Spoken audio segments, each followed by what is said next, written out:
S'il était déjà difficile pour la MINUSMA de se retirer du Mali dans des conditions sécuritaires idoines, les accusations des différentes parties qui revendiquent le contrôle des camps de la mission la mettent définitivement dans une situation encore plus délicate.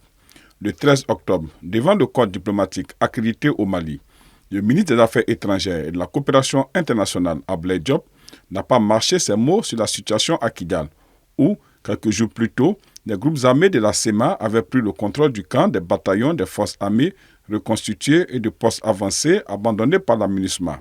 Ces postes avancés ont été récupérés le jeudi 19 octobre par les FAMA et leurs partenaires russes, selon plusieurs sources qui ne précisent pas toutefois si des combats ont eu lieu ou non. Selon la résolution 2690 du Conseil de sécurité des Nations Unies, le désengagement de la MINUSMA doit être effectif le 31 décembre 2023. Si le gouvernement tient au respect de ce délai, les Nations Unies, qui assurent également être déterminées à achever le retrait de la MINUSMA dans le délai prévu, se dit toutefois préoccupées par l'intensification des tensions et une présence armée croissante dans le nord du Mali qui risque d'empêcher le départ ordonné et dans les délais. Un avion de la MINUSMA a essuyé des tirs le 19 octobre lors de son atterrissage à Tessalite. Du matériel a été chargé dans l'appareil dans le cadre de la rétrocession très bientôt de cette emprise. La MINUSMA, qui a annoncé que l'avion a été touché à l'aile, a ajouté qu'elle n'avait subi aucun dommage significatif.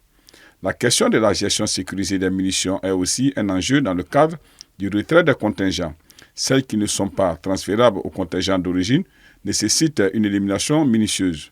Pour y faire face, le service de lutte anti-mine des Nations Unies, en collaboration avec le contingent népalais à Kidal, a lancé depuis le 8 septembre la destruction des munitions de petit calibre selon un protocole rigoureux. Dans un communiqué daté du 18 octobre, le gouvernement de transition a accusé la France de vouloir faire fuir la MINUSMA en violation du calendrier de cessation des emprises afin d'équiper les groupes terroristes en abandonnant des quantités d'armes précises, le document.